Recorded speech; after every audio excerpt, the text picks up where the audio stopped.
আমার দেশ আমি চালাবো আমার মতো করে, আমার দেশটা আরেকজন চালাবে না। কিন্তু গত 15 বছরে মানুষের মনে এই প্রশ্ন নানাভাবে এসছে যে বাংলাদেশটা কি বাংলাদেশ চালাচ্ছে না অন্য কেউ চালাচ্ছে। আপনাকে খেয়াল করে দিই, সুজাতা সিং 2013 ইলেকশনের সময় এসে উনি কেন এরশাদকে বলছে তোমাকে ইলেকশন আসতে হবে, what is the reason? Bangladesh থেকে কি আমরা কি রাহুল গান্ধীকে বলি যে তোমাকে ইলেকশন আসতে হবে? এভাবে তো তার মানে কি, তার মানে আপনি দেশটাকে এক্সপোজ করেছিলেন কমপ্লিটলি। আপনি কিছু কিছু জিনিস সারেন্ডার করেছিলেন। আপনি বলতে আমি বলছি সরকারকে, তৎকালীন সরকারকে। তো আপনি যখন একটা দেশের ফরেন মিনিস্টার এরকম বক্তৃতা দেয়নি, আমি মোদিজিকে বলে এসেছি ভারতকে আওয়ামী লীগকে যেন ক্ষমতায় রাখে, বলে আসেনি? প্র্যাকটিক্যালি তার চাকরিটাই তাই ছিল এবং পররাষ্ট্রমন্ত্রীদের চাকরি তাই থাকে। আচ্ছা, এবার ওবায়দুল কাদের বলেননি এই কথা? এটা সবাই বলেছে, তলে তলে সব হয়ে গেছে। এখন এইটার অর্থ কি? এটার অর্থ আপনার দেশটা আপনি চালাচ্ছিলেন না, আপনার দেশটা চালাচ্ছিল অন্য একটা দেশ। এটা মুক্তিযুদ্ধের কমপ্লিট কম্প্রোমাইজ। অ্যাবসলিউটলি। এখন মুক্তিযুদ্ধকে আপনি যখন কমপ্লিট কম্প্রোমাইজ করেছেন, কিন্তু আবার মুক্তিযুদ্ধের বড়ি বিক্রি করছেন, পক্ষের শক্তির বড়ি, রাইট? তার মানে তখন বোঝা যায় আপনি একটা অসৎ উদ্দেশ্যে কাজটা করছেন। অবশ্যই 2024 আগস্ট অভ্যুত্থানের মধ্য দিয়ে কেন জাতি এটাকে নবায়ন, আমিও বলেছি মুক্তিযুদ্ধের নবায়ন কেন বলছি, এই কারণে বলছি যে যেই মুক্তিযুদ্ধের অবশ্যম্ভাবী জিনিস হচ্ছে ফলাফলটা কি, রাষ্ট্রের প্রধান জিনিসটা হচ্ছে সার্বভৌমত্ব, অর্থাৎ আমি আমাকে চালাবো, অন্যের কথা আমি চলবো না, রাইট? এইটা যখন গন কেস হয়ে গেল, যখন এমনকি পানি নিয়ে স্ট্যাটাস দেওয়ার ফলে আবরার ফাহাদকে মরে যেতে হলো, রাইট? এবং মরে যেতে হলো কার হাতে? ক্ষমতাসীন সরকারের ছাত্রলীগের হাতে। আপনি বুঝেন অবস্থা। আমার হাসিনার সমালোচনা করেনি, করছে আরেক দেশের সমালোচনা। এইটা উত্তর দিচ্ছে হাসিনার বাহিনী। তার মানে হাসিনার বাহিনী আসলে ছাত্রলীগের 20 জনের মৃত্যুদণ্ডও হয়েছে আসলে হাসিনার আমলে। আসছে কারণ তখন তার কোনো উপায় নেই কিছু করার। কিন্তু আমি বলতে চাচ্ছি যে কনটেক্সটটা তো, দেশটা তো এরকমই ছিল। এখন যখন 5ই আগস্ট হাসিনা পালিয়ে গেল, বাংলাদেশের বেশিরভাগ মানুষ এটা বিশ্বাস করলো যে এর মধ্য দিয়ে আমরা আমাদের স্বাধীনতাকে রিক্লেম করেছি। and which is why people are saying এটা মুক্তিযুদ্ধের নবায়ন। ফাইন, পরিষ্কার করা গেছে। দ্বিতীয়ত, মুক্তিযুদ্ধকে কোনোভাবেই মানে মুক্তিযুদ্ধকে অস্বীকার করা, ছোট করা এর কোনো প্রশ্ন নাই। আমাদের সরকার কেন ঢেকে দেওয়া হচ্ছে ভাই? আসছে, দেখেন ওগুলো হচ্ছে শেখ মুজিবের উপর ক্ষোভ। এবারে আসে 71 পর্যন্ত স্বাধীনতা আন্দোলনে ওনার ভূমিকাকে কেউ কোনোদিন প্রশ্ন করেনি, রাইট? 72 থেকে 75 উনি কিন্তু ভয়াবহ কাজ করেছেন। আমরা তারপরে কিন্তু এই আলাপটা 72 থেকে 75 আলাপটা কিছুটা সচেতন ভাবে আমরা চেপে গেছিলাম। কেন? ঠিক আছে, 75 এরকম একটা ঘটনা ঘটেছে, ঘটনার মধ্যে দিয়ে আমরা ওই অংশটাকে ভেবেছি ঠিক আছে, এটার এক ধরনের ক্লোজার হয়েছে। ফলে 72 থেকে 75 প্রসঙ্গটা কিন্তু বাংলাদেশের মানুষ খুব একটা আর তোলে নেই। বাংলাদেশের মানুষ কিন্তু স্বাধীনতা যুদ্ধে তার নেতৃত্ব দেওয়ার জন্য তাকে স্বীকৃতি দিয়েছে। এবং আমি আপনাকে যদি খেয়াল করে দিতে পারি, বিএনপি তাদের আমলে বাংলাদেশের স্বাধীনতা যুদ্ধে নেতৃত্ব দেওয়ার জন্য শেখ মুজিবুর রহমানকে অবদানের কথা কিন্তু সংসদে বলেছে, রাইট? এবং if I am not wrong, আমি সালটা এখন মনে পড়ছে না, বিএনপির এই মুহূর্তে যিনি অ্যাক্টিং চেয়ারম্যান জনাব তারেক রহমান, উনি কিন্তু 2004 ইয়াতে গেলেন যে গোপালগঞ্জে ওনার কবর জিয়ারত করতে গেছেন, রাইট? হ্যাঁ, আমার সালটা মনে নেই এই মুহূর্তে। এই জিনিসগুলো কিন্তু করা হয়েছিল এটার জন্য যে ওকে, ইতিহাসে অনেক ভুল ভ্রান্তি ছিল, একটা রিকনসিলিয়েশনের দিকে যাওয়া হোক।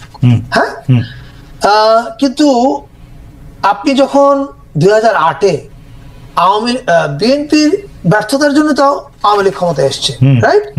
যে কোনো ভাবে হোক, সেটা রাজনৈতিক ব্যর্থতা হোক, যে কোনো ব্যর্থতা হোক। হ্যাঁ, সব ক্ষেত্রে যে বিএনপি রাষ্ট্র পরিচালনায় ব্যর্থতার পরিচয় দিয়েছে তা না, অনেক ক্ষেত্রে প্রোপাগান্ডা ছিল, অনেক ক্ষেত্রে আমাদের অনেক পত্রিকার ভূমিকা ছিল, সেটা আমি এখন ডিটেলে যাচ্ছি না। কিন্তু আমি মনে করি এই জিনিসগুলো ডিল করতে পারাও তাদের ব্যর্থতা ছিল, এবং সব সরকারের ব্যর্থ থাকে, আমাদের সরকারের অনেক ব্যর্থতা আছে, যেটা আমরা চলে গেলেও দেখবেন আমরা এখনো বলছি, আমরা একটু আগে বলেছি যে আমরা কিছু জিনিস ডিল করতে সময় নিয়েছি, দ্যাট ইজ ফাইন, এটা থাকে, ফাইন না, এটা থাকে। এখন আপনি 2008-এ দায়িত্ব নেওয়ার পরে সরকারে এসে আপনি কি করলেন?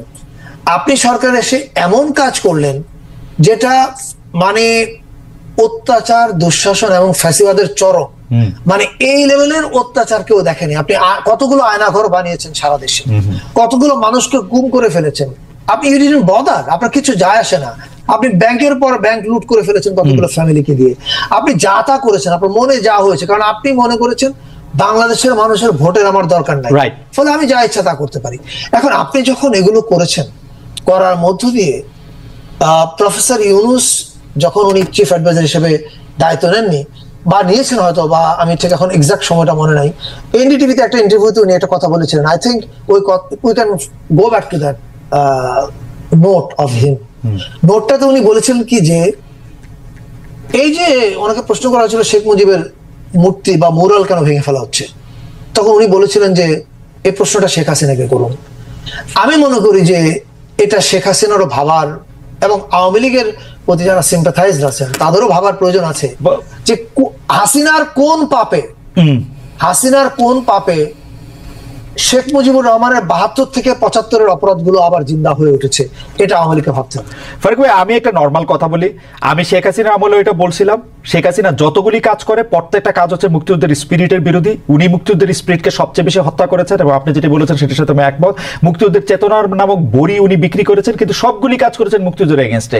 মুক্তিযুদ্ধের এগেনস্টে না থাকলে তো উনি গুম, খুন, হত্যা, এই গণতন্ত্রের হত্যা, এগুলি তিনি করতে পারতেন না, সকল প্রতিষ্ঠানের হত্যা তিনি করতে পারতেন না। কিন্তু আমরা শেখ হাসিনার উপরে রাগ হয়ে মুক্তিযুদ্ধের উপরে রাগ দেখাবো, সেটা কোনটা? আমার তো মুক্তিযুদ্ধের উপরে রাগ লাগে না, আপনার তো মুক্তিযুদ্ধের উপরে রাগ নাই, কিন্তু যারা মুক্তিযুদ্ধের উপরে রাগ দেখায় তারা আসলে কারা? শেখ হাসিনার উপরে রাগের নাম কইরা না। আমি আবার বলছি, শেখ মুজিবুর রহমানের উপরে রিয়াকশন দেখিয়েছে। আপনি যদি শেখ মুজিবুর রহমানের উপরে রিয়াকশন দেখান, মুক্তিযুদ্ধের এগেইনস্টে আপনার কি?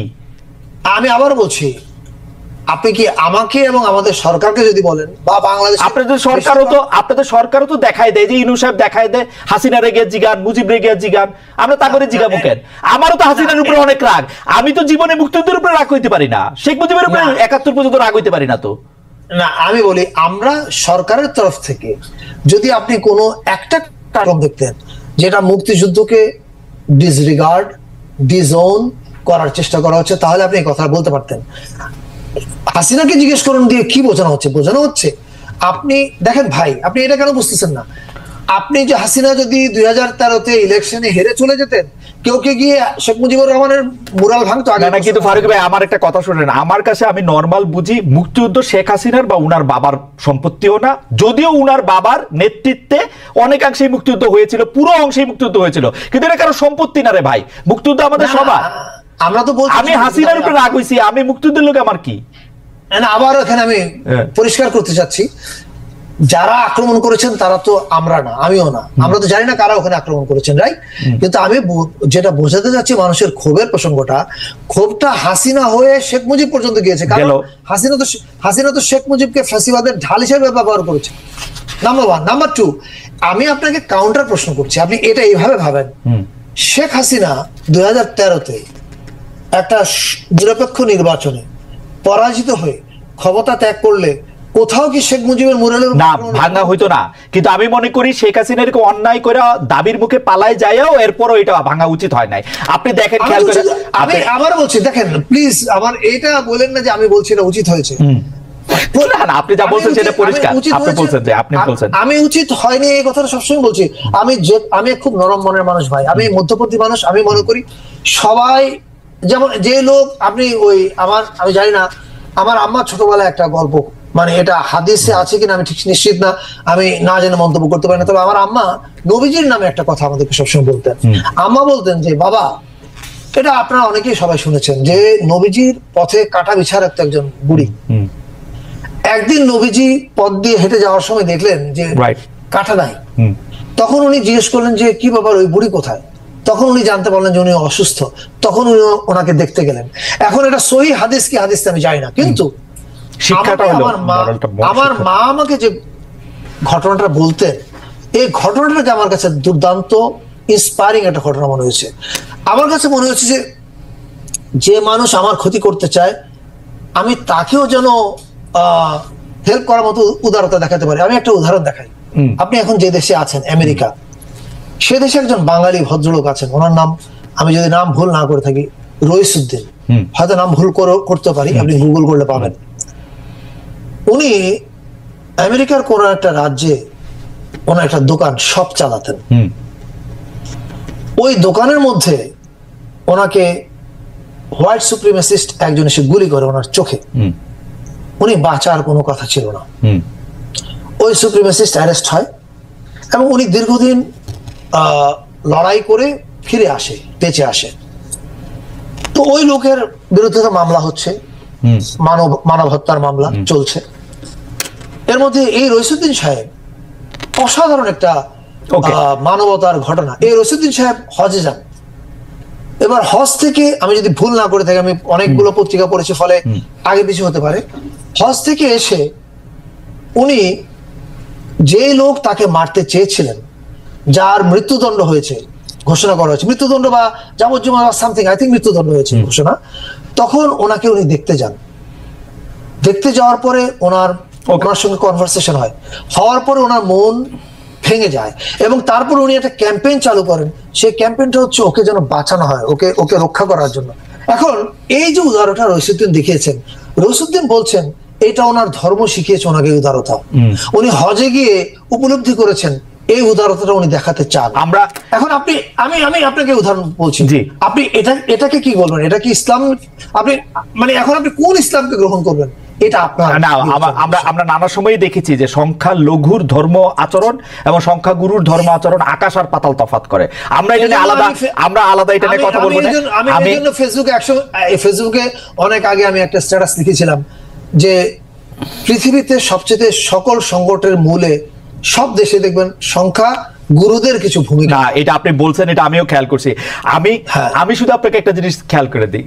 ধরেন আমরা যে ভারতের সাথে খুবই নতজানু কূটনীতি করতাম, ভারতের কাছে আপনি যেটাকে বলছেন অনেক কিছু ওপেন করে দেওয়া হয়েছিল, রাষ্ট্রের নাম না বলে যেটা বলেছেন, আমি এটা বলছি, সেই ব্যাপারেও আমার কোনো রকম কোনো সন্দেহ নাই। এখন আমার রাগ ভারতের উপর, সেই জন্য আমি আবার জনাব তারেক রহমানকে কোট করি। জনাব তারেক রহমান বলছেন যে এই মানে বিএনপির যে ভাইস চেয়ারম্যান, যে 15 বছর ধরে দেখতাম খালি ইন্ডিয়ান শিল্পী এখান দিয়ে আসে সেখান দিয়ে আসে, এরা আসছে 4 মাস না 5 মাস এসে খালি পাকিস্তানি শিল্পী আসে। কারণ কি? 4 গুণ 5 গুণ 6 গুণ টাকা দিয়া পাকিস্তানি শিল্পী নেওয়ার মানে কি? আমার ইন্ডিয়ার উপরে রাগ, তো সেই জন্য কি আমি এইটা আমি পাকিস্তানি শিল্পী দিয়ে দেখাবো? এটা কি মানে কি আদারাইজেশন হইতেছে ভাই? এটা একটু আপনি কি আমাকে প্রশ্ন করলে আপনাকে প্রশ্ন করতেছি। জি, আমি বাংলাদেশের শিল্পী দিয়ে দেখাতে চাই। আপনি জানেন যে আমি হচ্ছে একজন বাংলাদেশ পন্থী মানুষ। তার মানে এই না যে কোনো দেশের প্রতি আমার বিদ্বেষ আছে। যেমন আমি একটু আগে যে ক্রিটিসিজমটা করলাম, আমি কিন্তু আবার গাল খেয়েছিলাম সোশ্যাল মিডিয়াতে যখন বলেছিলাম যে পূজায় ইলিশ পাঠানো উচিত। এখন দেখেন, আমি এর আগে লিখেছিলাম অনেক আগে, আমি 2বার বলে দিচ্ছি খেয়াল করে। একবার লিখেছিলাম পাকিস্তানে যখন ভূমিকম্প হয় তখন আমি খুব শোক প্রকাশ করে আমার পাকিস্তানি বন্ধুদের উদ্দেশ্যে ফেসবুকে লিখেছিলাম, এবং ওটা লেখার পরে আমার স্ট্যাটাস শেয়ার করেছে, অনেকে শেয়ার করে বলেছে আগেই বলছিলাম এটা পাকিস্তানের রাজাকার, বুঝলেন?